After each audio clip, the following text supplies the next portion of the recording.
What's up, Saucerheads? This is Ryan Sprague from the Somewhere in the Skies podcast, and I have an exclusive offer for you to come join me at AlienCon Los Angeles. AlienCon brings together UFO researchers, the stars of Ancient Aliens, and science fiction fan favorites. But most importantly, it brings us all together as like-minded people to talk about these topics. I'll be giving lectures and taking part in numerous panel discussions with some of the most popular UFO and unexplained podcasts out there today. And don't forget to check out live podcast recordings of Somewhere in the Skies and Unknown, hosted by Jason McClellan.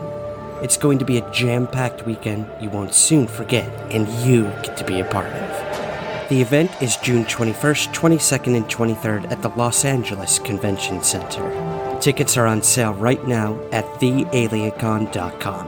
And if you use the promo code SKIES at checkout, you'll get an exclusive discount on all tickets. Again, use the promo code SKIES. For guest info, special offers, full schedule, and tickets, visit thealiencon.com. And I'll see you there. Today on the show, writer, actor, and seasoned UFO researcher, Steve Berg. I think it's like, whether or not any of it's true, it almost doesn't matter to me anymore. It's just interesting. It really is. And I feel like there's just something going on that's non-human. That's all I know. That's the only conclusion I can make of all this stuff is I believe there is a phenomenon. I believe we have no idea. And we're probably not even close to an answer. And we probably never will be.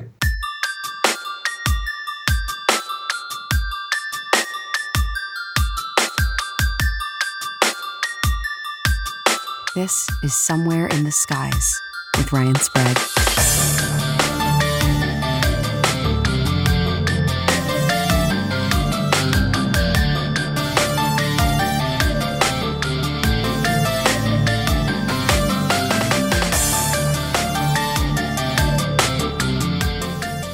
So the connections both in Hollywood and in the UFO subculture have always been ridiculous, and that pretty much sums up how I connected with today's guest. I was researching Roswell for a television special I was hosting, and in my deep dive, I came across an awesome segment by today's guest on Comedy Central, highly entertaining show he was on called Drunk History, and I did what every podcast host does. I bombarded our guest on his social networks, and he was kind enough to answer me back. And then I saw he knew my good friends Greg Bishop and Tim Banal, who I know are probably listening. So I learned that his UFO knowledge was much more comprehensive than just Roswell. So I'd love to take a deep dive today with him and also talk all about his awesome new podcast that he's a part of called Voyage to the Stars. So Steve Berg, thank you so much for joining me today on Somewhere in the Skies. Why, thank you for having me on, young man. I'm happy to be here. I know we were talking off air for a little while here, so I know this is going to be a super fun one, and that's what I have been striving for with Somewhere in the Skies is, we have times, dates, the history of UFOs, but dude, we're just going to deep dive today. Good. That's where I'd like to live, deep, deep, deep under the water.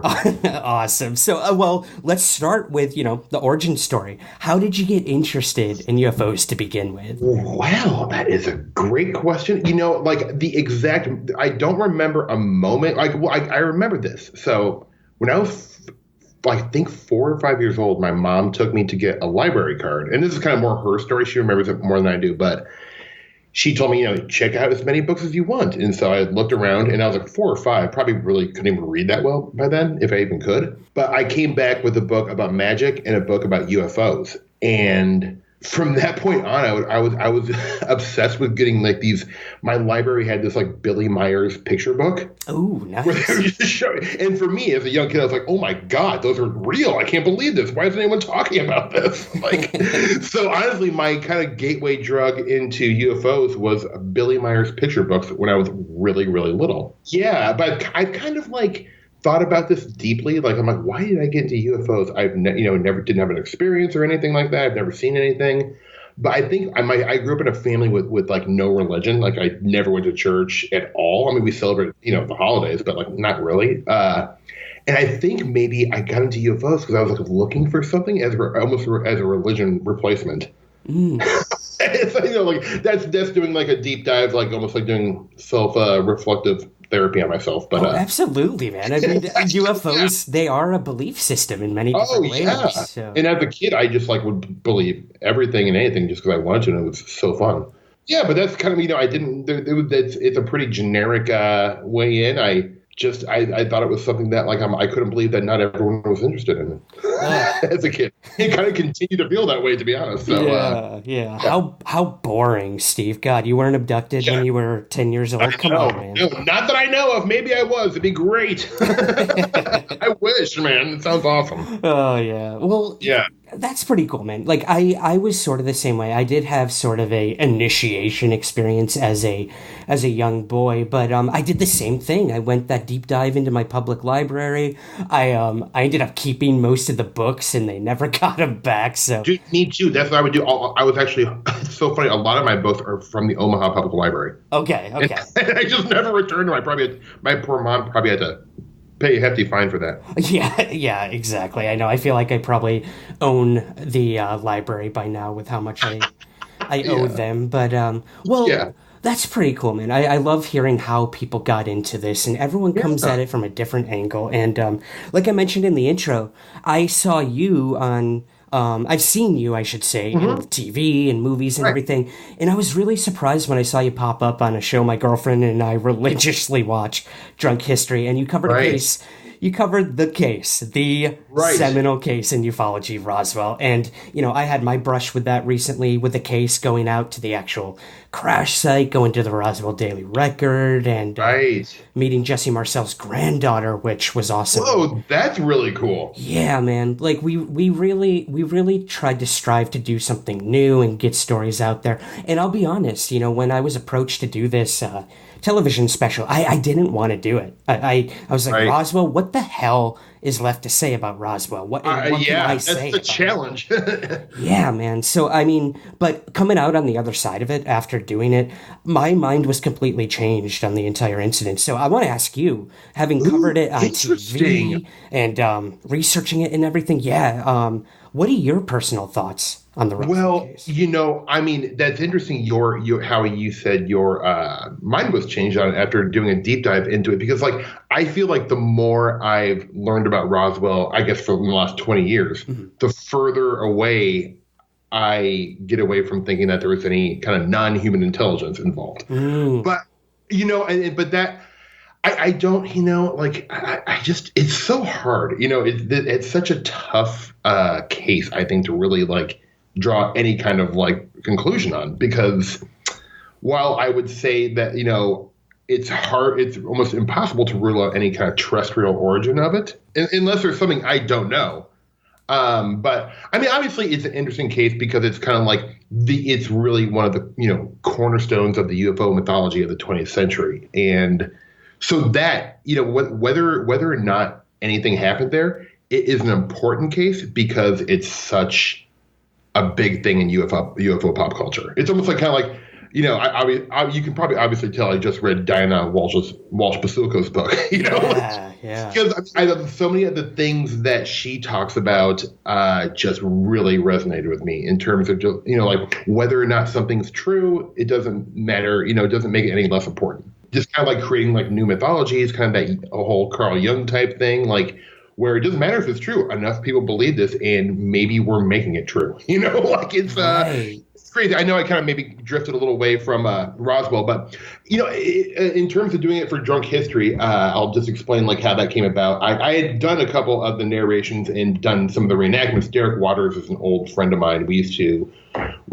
both started out at Second City in Los Angeles doing sketch, and so we met there and just became great friends. And when he got that show, he just asked me to be a part of it. So I was like, absolutely, I can drink beer and be on TV. It sounds. Doesn't take much convincing, yeah. No, it doesn't. But I kind of started begging him from the beginning. I'm like, oh, dude, let me do some kind of UFO episode. And he's like, yeah, it's kind of hard because there's not really a conclusion to them. And I'm like, good point, Yeah. And then they were doing an episode specifically on the state of New Mexico. The one season they were kind of focusing on regions and states. And so I was like, Derek, Roswell, dude, I know there's no conclusion, but let me do it. And he's like, dude, fine. And they ended up loving the episode. It's actually kind of popular segment for him. But yeah, it was fun to do. And I kind of came to the conclusion that like Project Mogul seemed like the most likely explanation for me. Okay. Which is not popular. I got like actually some shit for that, But yeah, I mean, to me, it's just impossible to say what the fuck happened. Oop, I'm sorry. Oh, dude, no, we're all about the fucks. Okay, yeah, okay. Fuck all you want. Fuck all I want. All right, so yeah, but it's obviously a very important case. Whether you're into Roswell or not, you can't deny its importance. Well, yeah. I will admit here, and I even brought this up in our investigation. I tend to err on the side of human when it comes to Roswell. Right. I would agree with you that I think it was some sort of top secret project. My investigative partner and I sort of came to the conclusion that there was most definitely a cover-up. You can't deny that. Yes. No, there definitely was. I mean, even with the press release, that was...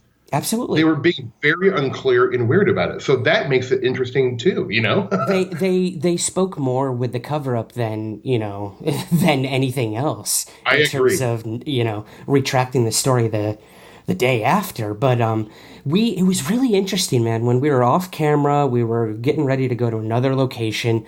This local in Roswell comes up to us. He's like, "What are you guys doing?" And obviously, we're filming. He's like, "Oh, I wonder what it's about." Yeah. So he goes on to tell us, my relatives worked at the 509th Bomb Group, and they told me the stories about what happened there. And he went on to tell us one of the most disturbing stories ever, which kind of related back to all the work Annie Jacobson had done, and all these stories about high altitude balloon experiments where they were sending children up in these things, discarded children, disabled children, super dark, man. And, they were seeing how high they could get these humans into the air before bad shit started to happen. So for us, dark. Man, it's so dark, and it's way more disturbing than a UFO cover-up. Yeah. So we didn't even go there in the special, but it's kind of what we alluded to at the end of our thing is there's so much more to look into. This could be way more disturbing than any of us thought. And maybe that's what they wanted all along. Let the public think it was aliens. Meanwhile, we're going to kill all these kids that no one cares about and start the space race. It's insane. It's insane. That is really insane. It almost reminds me of, and I never read the book, but I've read, Nick Redfern wrote a book about Roswell. Yes. That was very controversial and very, people were mad about it. But is that sort of what his theory, wasn't that kind of his theory that they were doing testing on Yeah, it was Japanese POWs. Right. And he got a lot of flack for that. But I'm telling you, as soon as we got to Roswell and we spoke to several locals, they all sort of had similar stories to tell. Now, whether it was the Japanese or, just runaways or, unfortunately, mentally disabled and physically disabled people that community, society sort of shuns aside. It's disgusting if any of it's true, but dude, welcome to the world of conspiracies. We're deep in it.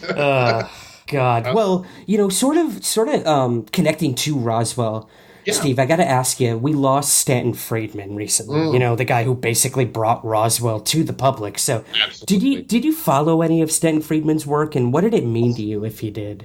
Well, I mean, yes. I mean, I don't think you can, be a saucer buff and not have been influenced by Stanton Friedman either directly or indirectly. As a kid, he was, for me, the face of ufology, I guess, if you will, because he was the one who was on the legitimate, he almost seemed like the, unanointed spokesperson for ufology in the 80s and 90s, kind of when I was a kid growing up, because he would be the one on Larry King eloquently speaking about the topic, and also kind of had, he had a background to prove it. He was a, nuclear physicist, Stanford, la but Stanton Friedman was the guy, man, he really was. And I think sort of at a certain point in my, UFO personal, looking into the topic, I maybe stopped caring about some of the stuff he was talking about, in terms of the government, government and UFO stuff is while it's interesting to me, is not that important to me, because I actually tend to believe that the government maybe has more evidence of this stuff, but has no clue what it is. I really believe that for some reason. I feel like I need to be proved wrong on that until I would think anything else. But Stanton Friedman is a larger in life luminary of the field, man. I love the guy. Actually, the only run-in I ever had, and I was a kid, probably 13 or 14, at a UFO convention in Lincoln, Nebraska. And Stanton was kind of like, the big, he was the big closer of like the weekend, and I'm like, I'm going to see Stanton Friedman. So my mom dropped me off like an hour away from Omaha, where I'm from, in Lincoln, Nebraska. And I spent a couple of days and going to these lectures, and I was just floored. It was incredible. But I remember waiting in a long line to, it was like a book signing for Stanton Friedman. And I didn't have a book, but I just wanted to wait in line, like shake his hand. And so I get in the line, shake his hand, and he's like, "What? No book?" And I'm like, "No." And he goes, "Next." Oh my God. He's so like disappointed. I was like, "Sorry." I'm a kid. Man, that's great. I think, but he it sounded like, from what I heard, like he went out doing what he loves, man. Like there's no, like he was like literally like on tour or like going to a speaking engagement or something like that. I mean, that's how I want to go, like doing what I love, but still having passion inside me. And yeah, man, I think that's a life well lived. I would have to agree, man. I mean, like you said, like he sort of preached the same thing for over 50 years, but like there was something to it.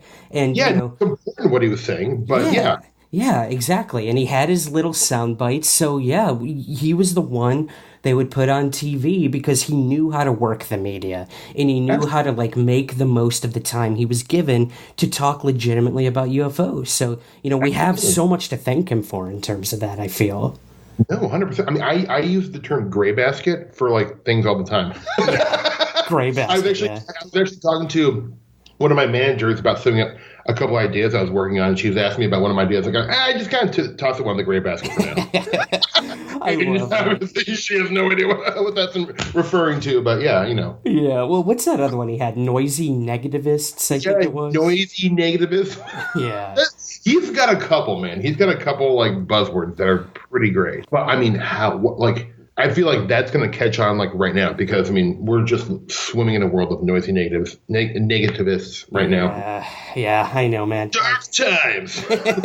Stanton Friedman knew more about the world than just UFOs. So Yes, he did. But like you said, he went out doing what he loved. He was on his way home from giving a UFO lecture. So what else? What more can you ask for? I mean, I think it's kind of beautiful. Obviously, like.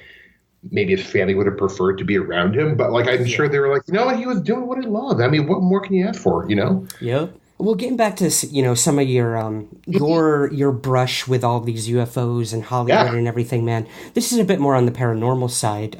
Sure. And I know it's a little sordid history for you, but I have to ask. Sure. Skinwalker Ranch, the film that you've done, found footage film.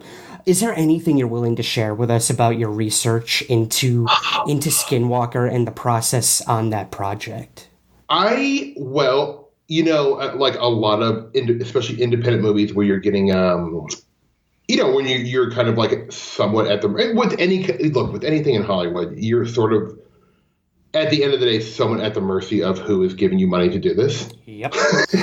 I'm well aware. I lived my life as this kind of like idealist. I still think Hollywood can be about art and, like doing something exactly what you want. But when you're not paying for it, it doesn't turn out that way most of the time. Yeah. Anyway, so I had gotten fascinated with the Skinwalker Ranch. I think maybe hearing George Knapp talk about it on a show on one of his, it wasn't with Art Bell probably at the time, but either it was one, he was hosting the show. But anyways, he did this show years ago, probably 10 years ago now, about Skinwalker Ranch. And I was like, just holy shit, captivated. And I remember going out and getting his book about Skinwalker Ranch and reading it in one sitting, and then like reading it the next week. And I just done this indie movie that was shot in Utah, and it was a fun little movie. And so I kind of became buddies with the guy who financed it, the executive producer, and I pitched him this idea. My friend, not myself, this Devin McGinn, who was my partner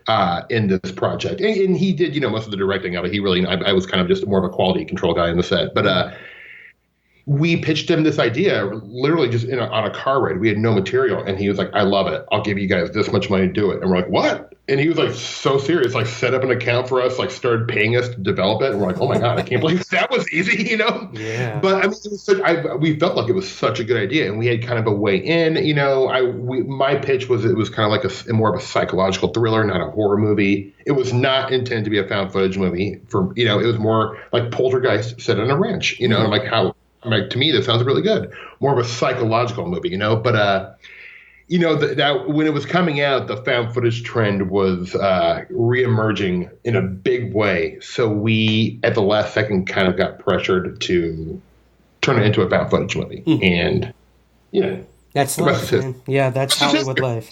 You know, like, I don't, like, hate it or, like, shun away from it. It's just not the movie I intended to be a part of. You know what I mean? Like, it was just, I look back at it and say, like, hey, it was a job. I made some money. Moving on. Exactly, you know, like. Man. Yeah, I was going to say, you got to research Skinwalker Ranch, which hadn't really been done that much at that time, you know? Not really, yeah. No, and I did, dude. I mean, like, I still love Skinwalker Ranch. I think about it all the time. I'm always, like, trying to convince my wife, like, on our next vacation, hey, what if we took a road trip through Utah? Yeah. And she's like, I don't know. It sounds great to me. You know? Like, but eventually I do what I actually have a couple buddies who are, like, you know, mildly interested in this stuff. And I'm trying to convince them to take a road trip with me there and, like, camp. And I love fly fishing. So I'm like, we'll fly fish on the way, man. It'll be great. You know? Nice. So, but yeah, it's still a pilgrimage I need to make. I used to at least get a hotel, like, in Gorham and stay there and just, like, bullshit with locals and, you know, drink beer at a honky tonk. So that sounds fun to me. It sounds awesome. And did you happen to see that recent documentary on Skinwalker Ranch? Oh yeah. I saw it as soon as it was available. The I can't remember his name. He's got a long Jeremy Lockerbie Corbell's film. Yes. Yeah. No, I watched that and Area 51. And look, I mean, because here's what I will say. I felt very gratified to see, like, more pictures of the property. And but I feel like I don't, you know, without saying anything, like, I don't want to, like, rip it apart, because any effort to do something about Skinwalker Ranch, I applaud. But I think it left a little something to be desired for me. I think it's just his style of directing and maybe crafting a documentary is not for me. You know, a lot of people have said that, and Jeremy's a friend of the show, and but, you know, when you make films, like, it is out there for the public to either rip apart or praise, and, you know, I think he's still finding his footing, he's getting his voice out there, but at the end of the day, like you said, how do you cover Skinwalker Ranch in, like, an hour and a half? It's impossible. It's an impossible task. That's why, like, I say, like, I applaud him. Like, I love that dude's out there doing what he's doing. Like, like,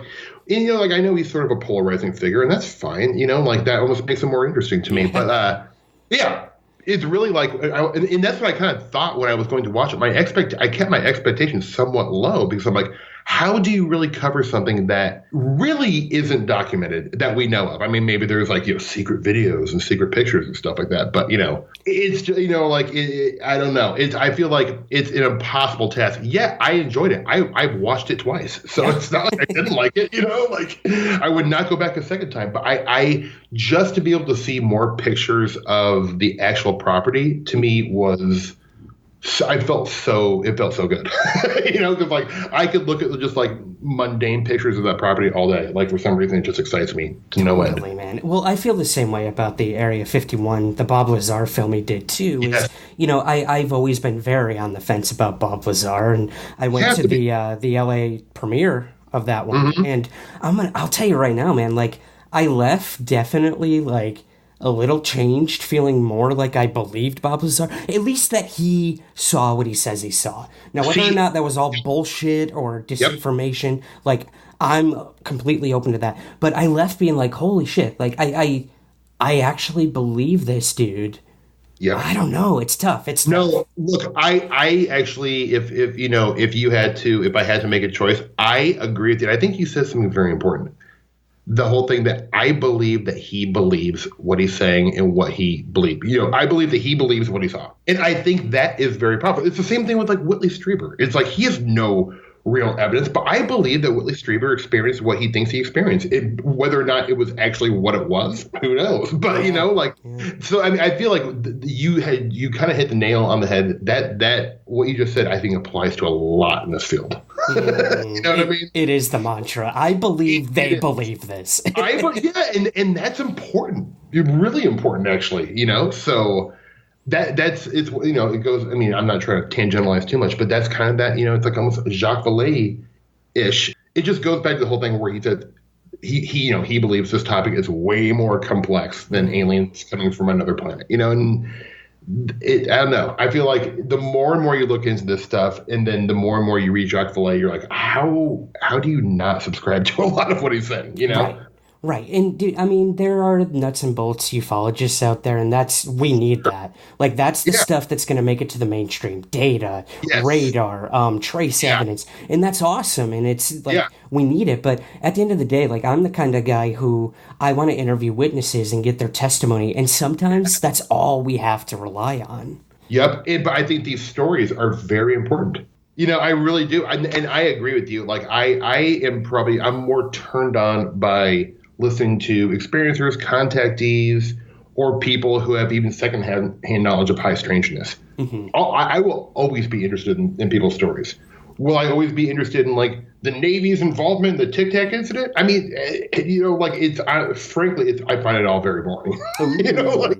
I don't know if you want to get into all that, but, like, I follow it, sure, but, like, almost at an arm's length a little bit, just because I feel like I find so much redundancy in all this stuff, and I don't understand why people are so excited right now. I understand the fact that, like, Washington Post is, like, writing articles.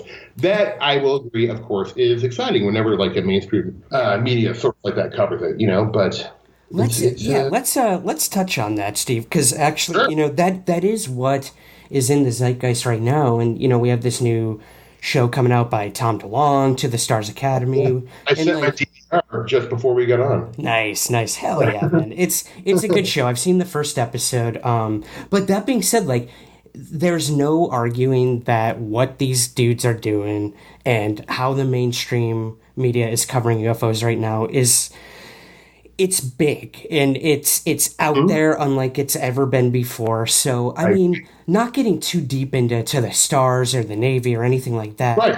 What do you think about this being a new sort of era of disclosure? I mean, my fucking parents are texting me being like, "Oh, we're gonna watch that show tonight. Oh, your aunt's coming over. Like, they can't believe this. Like, oh, they were just on Good Morning America." Like, it's crazy the amount of attention this is getting right now. And is this all a marketing ploy for this TV show, or is this a new age of disclosure? I think it is. Do you? Okay. Oh, I do. I mean, like, just knowing how Hollywood likes to market, and look, at the end of the day, History Channel doesn't give a shit if they're disclosing real information. They care about numbers and ratings and how much they can charge for ad dollars. Yeah. So the more they market this, the more they get money. I mean, it's just like when I do even like my podcast I'm on, they send me out to do press before it even comes out.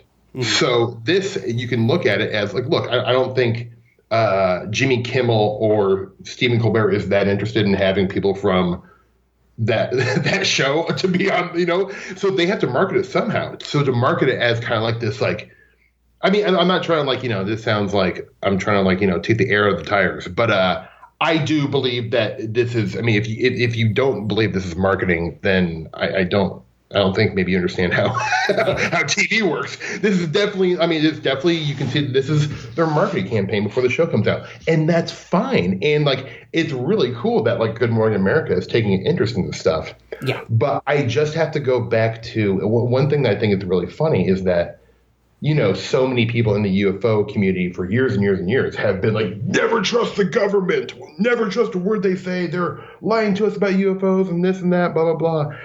And now when the government comes out and tells them that, yes, UFOs are real and this is how, this is what it is, everyone's like, absolutely, the government's right. We totally believe them. I find it so hilarious. It's so funny to me. Oh, man. The irony. And then in, like, the Tic Tac video, I remember seeing that 10 years ago.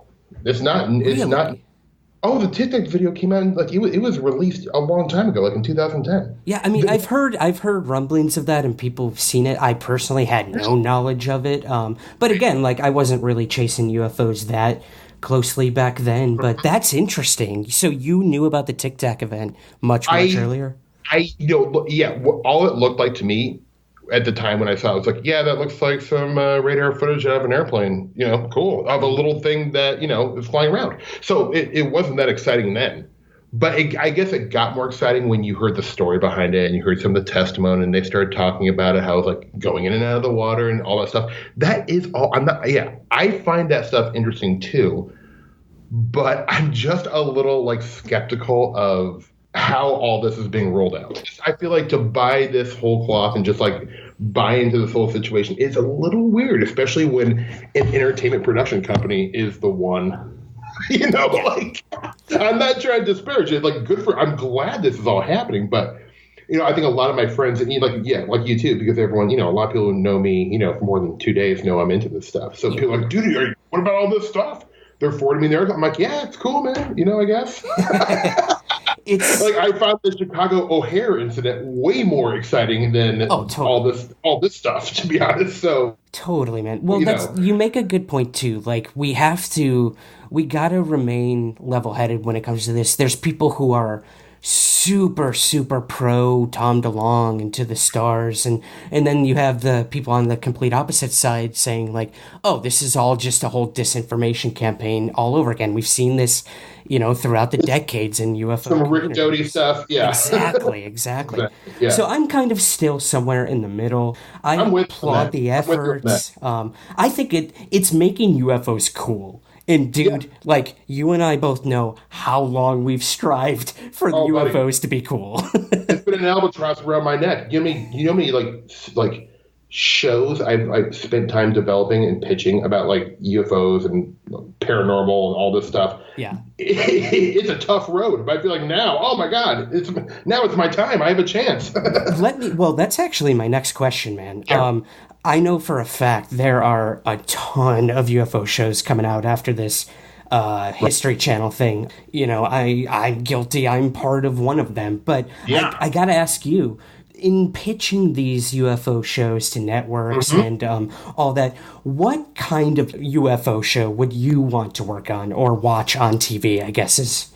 Well, mine would be more of something where it's not about like finding the truth, but it's more about the people and the characters. I'm really fascinated with 1980s UFO culture, because I think it was such the Wild West, and I didn't really experience it, but I, like read Jacques Vallée's like his book journals about the 80s, and like just like all the William Morris stuff going on, the Bennewitz stuff going on. It was like I would feel like a TV show based off Greg Bishop's book Project Beta. Oh my God, yeah. It's the show I want to make. Like I've talked to Greg about it multiple times, but I either want to make that into a movie or a hour-long sort of like not comedy show, but like sort of a dramedy. Because I feel like a lot of this UFO stuff, especially with the people and just the culture of it, is absolutely hilarious. Totally. Not in a way of making fun of people or their beliefs. It's just that, like I remember hearing one story about Adam Golightly in one of his books, Happy Trails to High Strangeness, wrote that he went to like some like weird UFO conference in Nevada, and one of the I think Jordan Maxwell was selling rotisserie chickens like before. And I'm like, that is what I want to make a TV show about. Like when I read that, I'm like, nothing's funnier to me. Like, I would probably want to do something that was a little bit light and funny because, like, I don't really want to try to compete with like all the serious like X-Files, like governments, hiding secrets from you. That type of stuff is becoming a little boring to me, I guess, at my old age. Yeah, it was my dream. I would do a Project Beta, the TV show. Dude, that is like a pitch that so many people can get behind. I've thought that for so many years after I read it the first time. I'm like, holy shit, this is a movie. This is a movie here. It is. It's a movie. I even think you could stretch it out to 6 seasons of TV. Obviously have to like take some liberties with, some narratives and stuff like that. But just to base it off Project Beta and then, kind of tangentialize and go off from there. Oh, what a great palette to work from. Absolutely. Well, let me get your opinion on this. Are you pro or anti Project Blue Book, this history television show? I tried to watch. It just wasn't for me. Yeah. Okay. Yeah, I mean, that's another one where I'm like, all right, they're making Hynek this serious, like, staunch believer and, like, almost like an action hero. Meanwhile, you've got this rich history of the guy who literally, on the way to going to investigate a case as it's happening, his car breaks down with his other, like, government officials. Yep. So they're waiting for another government car to show up. And Hynek is like, fuck you guys. He hitchhikes, like, 50 miles to the site where it happened. And he gets there before everyone else to investigate, be the first one on site. And that's the kind of shit I want to see, man. Yep, dude, I'm with you on that. I think they kind of they had a huge opportunity with a show like this. And sometimes I feel what happens is they get these great opportunities, or someone has a great idea, and then they hire a writing staff that has no interest in this topic at all. Yeah. And so they're just going to tell a very surface story. It's so true, man. I had David O'Leary, the head writer, the creator, I should say, on the show when the first episode aired. And you can tell this guy is so passionate and trying to do so much justice to Hynek. And he knows his stuff. My God. But like you said, man, once the execs get involved in these people who have no history with the topic or care whatsoever about, you know, this niche UFO community, it's got to be tough. I can't imagine the struggle that O'Leary's going through right now with the pressure of a season 2, you know? It's very tough because so much of the stuff with the UFO topic that I love, I think to an outside audience would be considered mundane. Right. You know what I'm saying? Like the idea of like Hynek hitchhiking. I would love that. You would love that. But the execs, they'd be like, "What? No, that takes 5 pages of the script. Cut that." You know, like, so it's like honestly a lot of the good like nuggets. I bet that this guy wants to tell. He's struggling up against. You know, but again, like I like that it's out there. You know, it's just not really probably. I think we know when a UFO show comes out, they really try to target people on a like almost like a 101 level. Yes. Like if it was a college course. We are, I mean, not to be like, you know, this is nothing to brag about. It's maybe something to not brag about because potentially maybe wasted a lot of my time looking at this stuff. But we're at a master's level. You know what I'm saying? Like, so the stuff I'm going to want to see is probably not what 98% of you know, people would want who would watch this show. That's why I say about even like Project Beta. Like, I want to make a Project Beta TV show. I don't know. I think it would be a tough pitch. People be like, "So you want to make about UFO culture in the 80s? Excuse me, what? Where are the aliens? Like, there's no aliens." And they're like, oh, "Okay." It's so true, man. Like, I got ripped apart for my Roswell special just because all these UFO vets are like, "This is everything we already knew," and I kept telling them, guys, this is the CW. These are like 14-year-old girls watching this. They have never heard of Roswell. So it really, I understand marketing and demographics when it comes to television. A business at the end of the day. It's a business, yeah. So like you gotta realize when it's straight up television and when it's like a documentary. They're completely different things. So yeah, I totally agree with you. Yeah, and I'm sort of like, I can't really talk about it too much. Not that it's like should be secretive, but it's just like because I really shouldn't. But I am myself developing a half-hour sort of doc series on the UFO topic and other weirdness. But it is an uphill battle because you know, like I'm trying to make a show that I think people can find humorous, interesting, and then my goal is to have like people like you and Greg Bishop and Tim Banal say that's a good show. Cool. Well, but you know, that I'll be is there, such a hard balance, man. It is. It's like almost the hardest thing I've ever tried to like develop, to be honest with you. So, but if I hopefully I get a chance to at least shoot a pilot. So, cool. You know. Well, you know, we're all in your corner for sure. Well, look, going back to the UFO community, Steve, you know, we've heard some of the most incredible stories, and some are just borderline crazy. Like, let's be honest here. And I love them. I love them too, man. And that's why we love this field. And they come from people telling them who.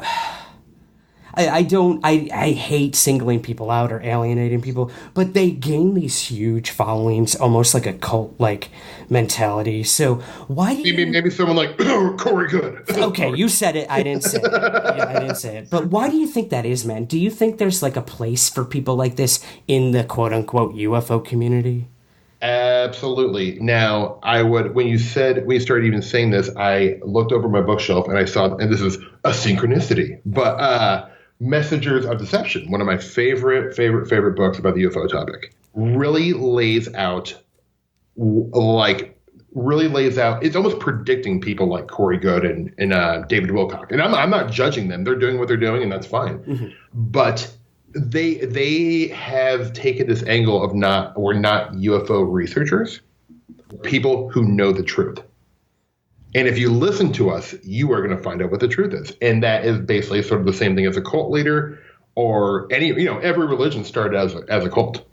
Even Catholicism, it was all a cult. Originally it was probably just 8 dudes going, "Hey, how do we control people?" Yeah. So, and I largely feel like Messengers of Deception is such an important book to reread right now. I can't even say that enough. But Jacques Vallée warns about these types of people coming into this field and, co-opting the UFO topic into a metaphysical, I've got the answer, listen to me, if you give me, $20 or something like this, I'll tell you more. I mean, it really is, and so I find all that stuff deeply fascinating too. People's just need to believe in something incredibly sensational, so UFOs as religion is definitely a thing in my eyes. Yeah. It really is. It's a new religion. And Carl Jung, he wrote, I read his book that he wrote about UFOs towards the end of his life. I can't remember the title, but he talks about this, this is a mythology for the 20th century. So it's really fascinating because I feel like a lot, not a lot of these guys, but, a handful of, and it's usually always white men, of course, who are, who are like these types of UFO, culty luminaries. But I think it's really, it's funny to me to watch it. That's another good TV show idea too. Absolutely. But a Corey Good type guy. But honestly, I think it's kind of all ridiculous. But for some reason, I like that it's in the field. It's funny to me. It kind of keeps me compelled. I check in with what those guys are doing every once in a while. I like the weird stuff, man. I can tell, man. But you're so right. The UFO lore, mythology, or field, I don't know what the fuck to call it anymore. That being said, it repeats itself over and over again. You have the contactees, you have the abductees in the 80s and 90s. Now we have these dudes claiming, they were working with Obama on Mars in a secret soldier program. Absolutely. And you know what, Ryan? It's it goes back even further than that. When you read, the works of Vallée and stuff like Passport to Magonia, it's these patterns of abductees, contactees. And it's undeniable when you read the work of Vallée that this stuff has been going on for a long, long time, thousands of years, probably before man, so it's almost like these patterns, it just alters itself as we evolve technologically. It's very strange. It's very strange. Pasolka all over again, man. It really is. And even you deep dive into Diana Walsh's book and Vallée's book, and you're like, how many religions that are still around today were started by potentially a UFO incident? Yeah. Maybe, I don't know. But it's food for thought for sure. It's food for thought, and the idea of deception. I struggle with it because, I believe that there's 99% of alien abduction testimony and everything is either regressed memories of trauma or delusion or straight up just bullshitting. But then there's there's always that 1% where I'm like, holy crap, yeah. I believe. Oh no, that. I'm with you. I totally agree. Even looking at the Travis, some of the big, known abductee cases like Travis Walton, Whitley Strieber. I actually believe, like you said earlier, I believe that they believe. So that is enough for me to be really interested, in a weird way, because we'll never know for sure. It's not like, Travis Walton's going to produce concrete evidence at this point, or Whitley for that matter. Yeah. But the way they did talk, I find it very compelling. So I don't want to throw out these cases, and I love the John Mack's book, Abduction, back in the day. It scared the hell out of me as a kid. Yeah. That was a very powerful book. And I think it's like, whether or not any of it's true, it almost doesn't matter to me anymore. Like it's just interesting. It really is. And I feel like there's just something going on that's non-human. Like that's all I know. That's the only conclusion I can make of all this stuff is like, I believe there is a phenomenon. I believe we have no idea. And we're probably not even close to an answer. And we probably never will be. That's gonna be the opening buffer for the episode. I'm marking it. I'm marking it right here, actually. Yeah, and this is none of these things I'm saying is original thought at all. It's just it's really it's pulling from your show, pulling from Greg's show, Tim's show, and all the books I've read. So it's just it's weird because I sort of like refound the UFO topic because I'd grown up loving it, but there was like this like kind of lag period, I think around like 2008 or something like that. I'm like, I'm just tired of reading the forums, nothing's new. And then I started hearing like Greg's show and people started to talk about Jacques Vallée and John Keel. I was like, ooh, hold on. Yeah. This stuff isn't dead yet, man. It's Dracula, dude. You take the stake out and you start all over again. Yeah, exactly. I'll always be interested in this stuff, man. I root for it. I want more information. I hope this disclosure thing is the real deal, and maybe we get like some more light shined on this, and we can get maybe an answer or two. Would be really cool, or even just they would elaborate more on maybe some of the patterns that they've found with these objects that are flying around the sky. I would love to know because that would be incredible. Even that they like we've noticed a pattern with these things. I mean, like that would be so cool to know. But beyond that, I just don't think it's going to bear the fruit that everyone wants.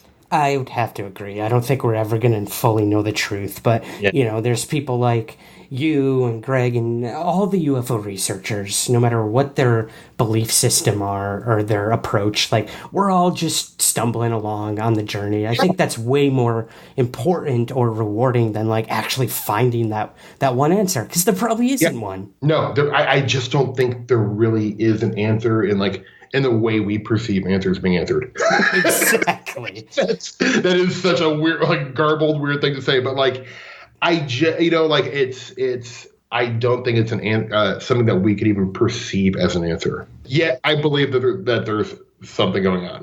So it's such a hard thing because I'm sure you run across this thing and like I do all the time when people are like, oh man, you love the UFO stuff, dude. I totally believe aliens are real. I'm like, sure, I believe there's aliens out there. And then I told people but I don't think, necessarily that they've ever visited Earth. In fact, I don't. I don't believe that a biological intelligent alien has ever been on this planet. I just don't see any real evidence for that. And they're like, wait, what? And then that totally confuses them. And I'm like, oh boy, do you have like 2 hours for me to explain what I So it's a tough topic to talk about. That's why your show is a real treat.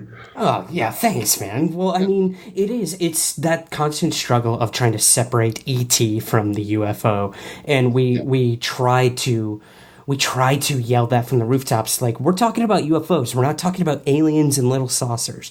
Maybe, but that's not what we're trying to get across. Yeah, and I'm not saying that's not it either. Yeah. But I think it's funny that is really, and I think it's actually people's minds are being opened up quite a bit more these days in the last year or two with because I now hear people say well, maybe they're interdimensionals, and these are people just kind of who aren't into the topic. I'm like, okay, well, at least another option's getting out there for people, which I think is good, so. Totally. But yeah, it's funny that, I guess probably it goes back to Kenneth Arnold and Roswell, the Roswell era, that people just, we were kind of in the whole, with launching into the whole space race thing. And, that was what was in the zeitgeist at the time. So people were like, oh, well, they're obviously from space. Yeah, it all started with Kenneth Arnold and Roswell. God damn them. Yeah. Or God bless them. Or God bless them, yes. They seemingly started in a religion without meaning to. But Exactly. Well, what are there any cases, Steve, that you really, when you do have those friends who are like, dude, UFOs, like when they find out you're into this sort of stuff, right? What cases do you turn them to where you're like, this is what shows there's a core phenomenon, it's a credible thing? Like, are there any that really come to mind? Yeah, oh boy, Paul, I think, I'm sure Paul Kimball, what was it, UFOs Best Evidence? Paul Kimball, the top 10 cases years ago, and I thought he kind of hit on probably a lot of the mainstream ones. God, I'm really drawing a blank on those. No, it's fine. I know we did like Rendlesham and Kecksburg. Rendlesham's very interesting. Kecksburg. I mean, I think something happened. I don't think it was a UFO. I actually went out to the site. My wife is from close to that area, so. Oh, okay. Yeah, there was not much there, but I did see the acorn statue, which is cool. Yeah. But I can tell you that it's funny because like I don't really have go-to cases that I point to as like, dude, see, but I have ones that I think about a lot myself. Oh, okay. And the Herbert Schirmer one, Ashland, Nebraska. Dude, I just covered that. Oh, no way. Yeah. Dude, see, I'm from Omaha, Nebraska, and Ashland is like 25 miles away. Wow. So that for me was always kind of like a really important case, just kind of sort of happened in my backyard. Actually, over Christmas, I went to go meet with somebody from the library who let me see the police report. Oh, wow. Yeah, and I went to like a restaurant to try to talk to some old timers, and they were like, "Oh yeah, we knew him." And then people ran him out of town, Yeah. And I was like, very sad case. And that's what they all kind of said. He goes, he was kind of a sad guy, and I was like, "Oh man, it has a really unhappy ending." Yeah, he changed his name and stuff. Like it really ruined his life. In covering it on the show, like I had the amazing opportunity and resource to get some audio from him, like recounting everything. Oh, cool. And, it's a little creepy. Again, it's one of those cases where I'm like, what the hell did this dude have to gain from coming out with this story? And it ruined him. It ruined him. I mean, to the point where he, like you said, he changed his name. He moved out of state. He lost his job at the police department. I mean, it did nothing. He benefited. I mean, it just took everything from him. But he stuck to it till his dying day, which to me is like, all right, either this dude was so delusional that he started to actually believe his own story, or something truly strange happened to him. I tend to think that he, again, going back to what you said earlier, I think it's so important, man. I'm going to keep on bringing it up. I believe he believes what he saw. I do. I've like looked into this case since I was a kid, and like there's not a whole lot to read about it, unfortunately, other than what you can easily find on the internet. Yeah. But man, I just don't see that he made this up. Like in terms of just like pulling it out of thin air. I think either he had some kind of delusional episode or some kind of fugue state, or he witnessed something truly anomalous. And we have to remember too that he did go under hypnotic regression, which can be very detrimental and very contentious. Yeah. Dude, yes, it's crazy. It's actually weird. Hypnosis is getting big with just general therapy in Los Angeles. Is it? Ugh. It really is. I have a friend who's been goes to everyone in LA has a therapist, and one of my friends is going to like a really prestigious, like expensive, fancy therapist who's like really credited, and this therapist is putting him into hypnosis, and I'm like, whoa, buddy, be careful. And he's like, I love it, man. It's actually I'm getting in touch with my inner child. I'm like, okay, but just be careful. Yeah. If you hear the word like alien abduction come up, run. Or three grays staring out my window. Yeah. Just call me first. Yeah, exactly. We'll hash it out before you talk to the therapist about it. I've never talked about UFOs so intensely at this time of day. Yeah, I know, right? So it's at night, after maybe a bong rip and a couple of beers with some buddies or something. Isn't it weird? Yeah, most of these shows and everything are always like coast to coast. It's like 2 a.m. But no, I work an evening job, so like unfortunately the mornings are always like the best for me, and everyone always says the same thing, like it's too early to talk about this shit. No, I love it. This gets the day started off right. I'm buzzed on coffee, and this is fun. Yeah. Awesome, dude. Well, that's good to hear for sure. So what other cases could you turn us to, man? Well, for modern, the case that blew me away and got me so excited, I think, was that's happened in the last 20 years would be the O'Hare International, the Chicago airport case. Absolutely. That is so fascinating because there were so many witnesses, pilots, people who worked for United Airlines, people who were just at the airport. They all described the exact same thing. And it's really weird, right? Really weird. And like whatever it was, it literally like pierced a hole through the clouds and like took off. Yeah, I mean, it's that I'm always so. I remember. Do you ever hear the rumor that Dan Aykroyd supposedly paid like $1 million for like footage of it? Yeah, that would not surprise me. I heard that years ago, but I yet to see anything come out with that. But I'm still hoping if I ever see Dan Aykroyd in L.A., man, that's the first thing I'm going to ask him. Yep, I know. Give me the O'Hara goodies, please. Supposedly there is video footage. I've heard that from several sources. Right. But again, who am I? Like, they could be totally making that shit up. But yeah, I mean, there's gotta be. Produce one. My God. I mean, I just thought that was such a crazy case. And I remember, I think to this day, it was the most hits the Chicago Tribune had ever had. Oh, yeah, it shut down their website. Yeah, it, like, broke their website. Like, there's some great, like, footage of the local, like, newscasters, like, off camera talking about it. And they're like, holy shit. I saw that. That was hilarious. It's crazy. It's so funny. I love it. I actually, in terms of maybe it's not, on the surface, a UFO case, but Jacques Vallée kind of convinced me otherwise, that the Fatima incident, to me, feels like one of the most exciting potential UFO cases. Can you imagine, like, these kids or whatnot, and then eventually a lot of people were thinking they're having like a miraculous experience. Meantime, it's like a being from Zeta Reticuli. Yeah, exactly. Maybe it's both. Who knows? It's both, dude. Like I think. Well, it's also weird. It's like what's interesting. There's a chapter in one of Vallée's books where he writes about the year before, on the same day, these kids actually saw these beings. Really? Another group of kids. So it was like, this was not like an isolated incident, but the Fatima one just got a lot more buzz and press, and it had a lot more witnesses. But this had happened the year prior. Wow, I had no idea. Yeah, it's I can't remember what book it is. I think it might be. I don't know if you've read Jacques Vallée's Forbidden Science series, where it's just his journals. That's the only one I have not read. Yeah. So yeah, he's got a volume 1 through 4, and I've only read 1 through 3. But man, they are so important to read if you're into this stuff. I feel like it's almost like my favorite UFO stuff is his journals, because it's like, it is deep and it is personal and it is really like, he is really trying to hash this stuff out. Yeah. And it is so deeply fascinating. My God. Yeah. It's interesting to have seen the trajectory Vallée has taken, since he started all this. And now he kind of has not turned his back on UFO studies, but at least on the UFO field and community. And a big part of me does not blame him one bit. Of course. Yeah. It's sobering to say the least, but he's done. It is. He's done, like, proposing these theories and getting his information out there.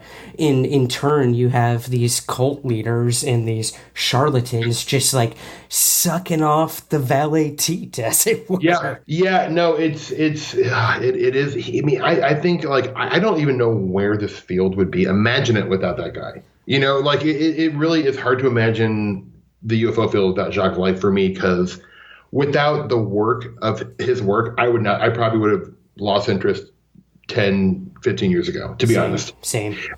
When I kind of rediscovered him, 10 years ago, it was, all of a sudden I'd never been more interested in UFOs. Yeah. Like, it's just, he's going to places where I feel like it's just, the one disappointing thing is I wish more people would follow his lead and kind of like go down the paths that he's lighting for all of us. And like you are, and like Greg is, but I wish it still feels like a small faction of us Jacques Vallée devotees, Yeah.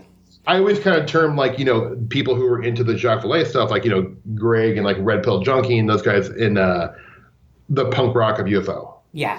Yeah. Absolutely, man. Like, going against the norm, and we should start the Vallée cast, I think. Dude, I'm so in. I'm in. I'd love to be a card-carrying member. Yeah, because that's where my interest lies is in all these thought experiments and just try to take the topic as far as you can.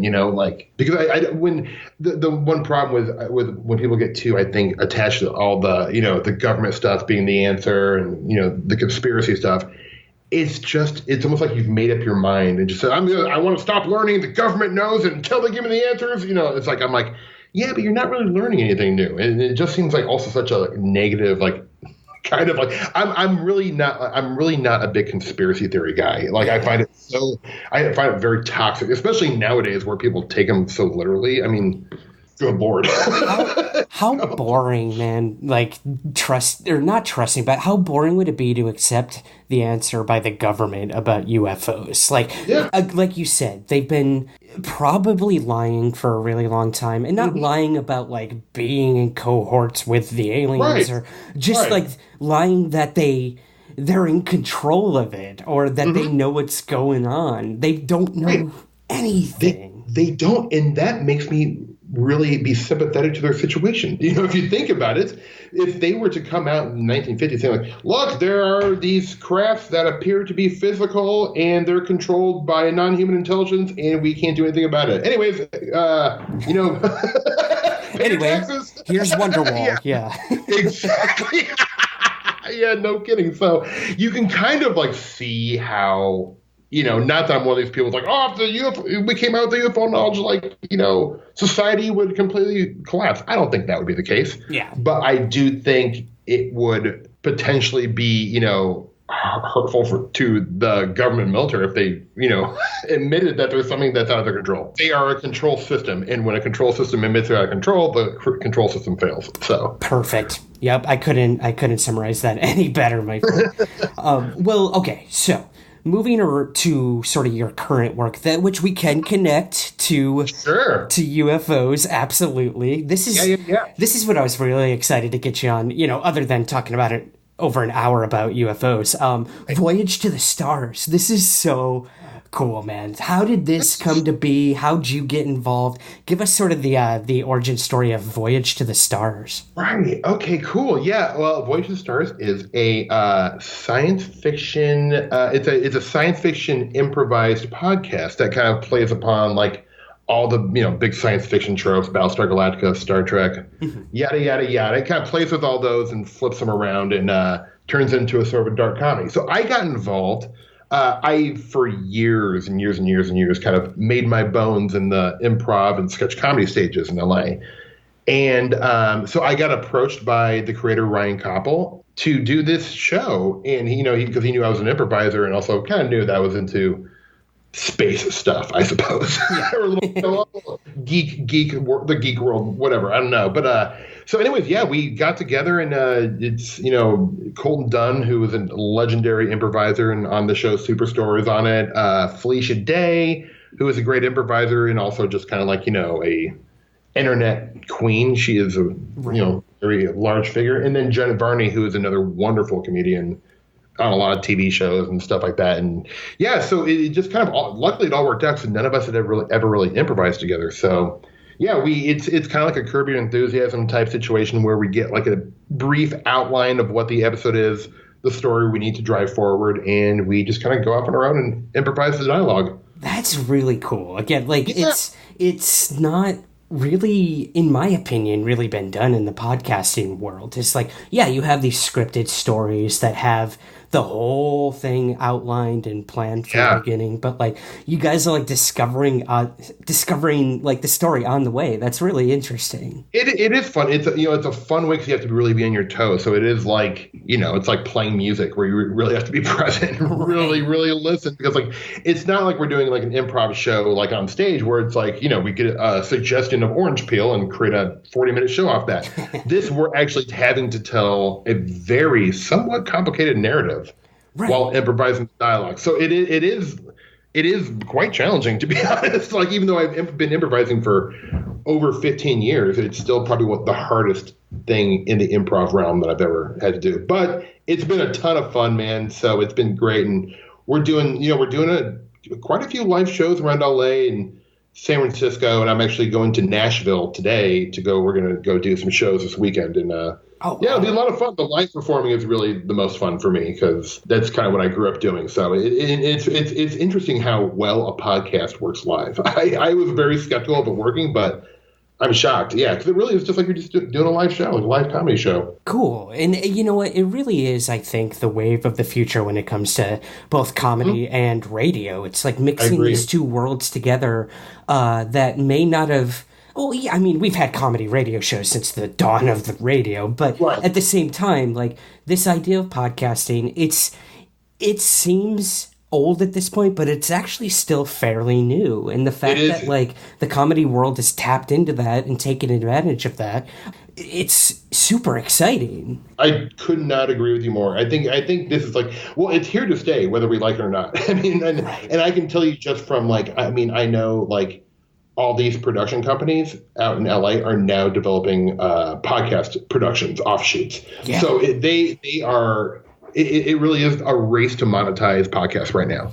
I think so, and vice versa. You know, a lot of TV and movies now are based directly off of podcasts. So, I mean, absolutely, totally, it is a cycle for sure. Yeah, but I think they're great though, because it's like, you know, largely free content and then, you know, obviously with anything like TV, movies, and podcasts, you have to kind of like weed through some crap to get to the good stuff. But when you find a good podcast, man, like yours, I mean, you know, it's something I look forward to. It's like, you know, it's like appointment TV. It's like when, you know, when a new podcast comes out, I'm really excited about it.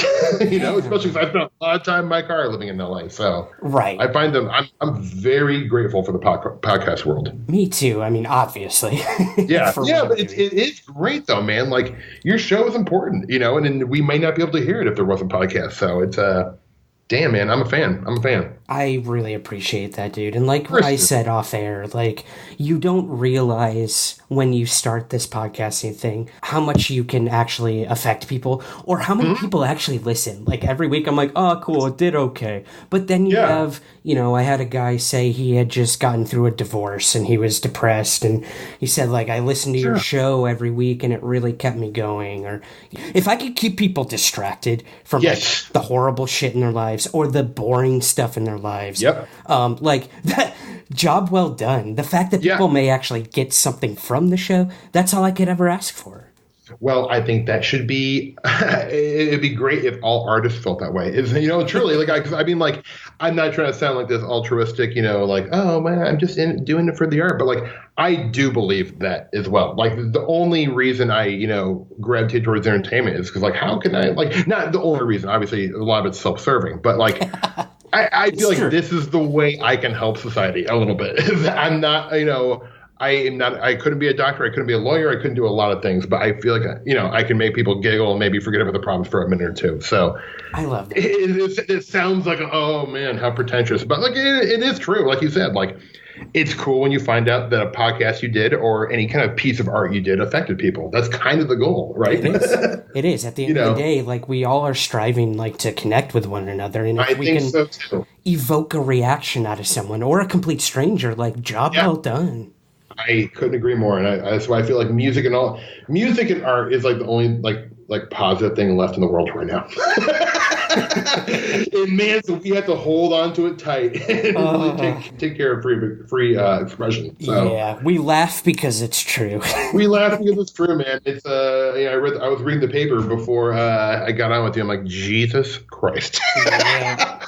Oh my God.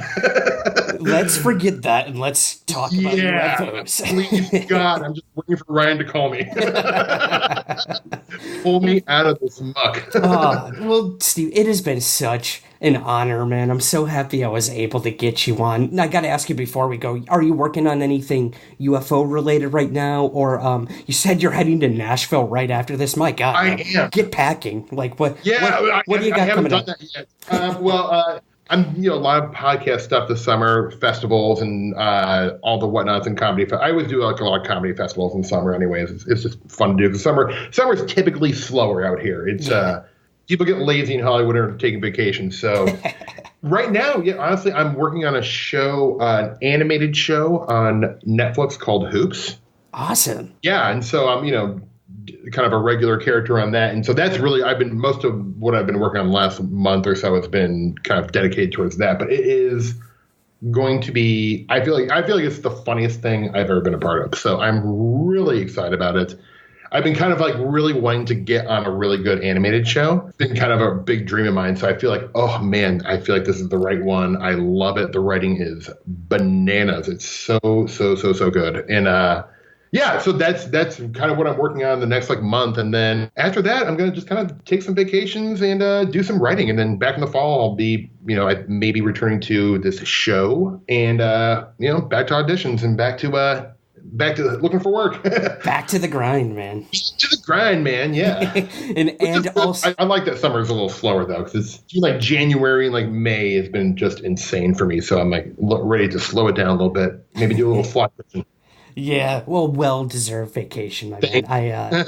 I can't thank you enough for coming on today. Where can we find out what you're up to and where to find Voyage? I don't do like social media a ton, but I'm trying to get better at it. So if you want to follow me on those things, my handle is Bergmaster5000 on Twitter and Instagram. So you can probably find out any kind of show I'm doing or whatnot. But if you live in Nashville and you're a time traveler, come to the show this weekend.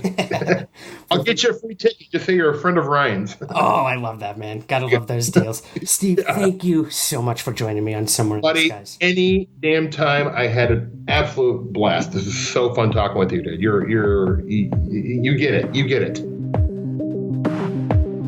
That is it for this week's episode. Again, thanks to Steve Berg. You could check him out on Drunk History on Comedy Central. And be sure to go back and watch his drunk retelling of the Roswell UFO incident. Again, AlienCon Los Angeles is quickly approaching. It's going to be a crazy few days, so I hope you can join me and many other UFO and paranormal podcasts as we dive deep into why we do these shows. I'll be giving my own solo presentation and also taking part on several panels and doing live podcast recordings of Somewhere in the Skies and Unknown with an audience. You can join us on June 21st, 22nd, and 23rd. Get tickets at thealiencon.com and use the promo code SKIES for discount tickets. Please subscribe, rate, and review the show on Apple Podcasts, your Android apps, or wherever you listen to the show from. It helps us gain visibility and find new listeners. Be sure to check out the merch store on TeePublic, that's teepublic.com, and just search for the Somewhere in the Skies store. We're on Twitter at Somewhere Skies and Instagram at Somewhere Skies Pod. Thank you as always to the E1 Podcast Network, KGRA Radio, Rogue Planet, and to you for listening. I'll see you here next week, and remember, keep your feet on the ground, but never stop searching somewhere in the skies.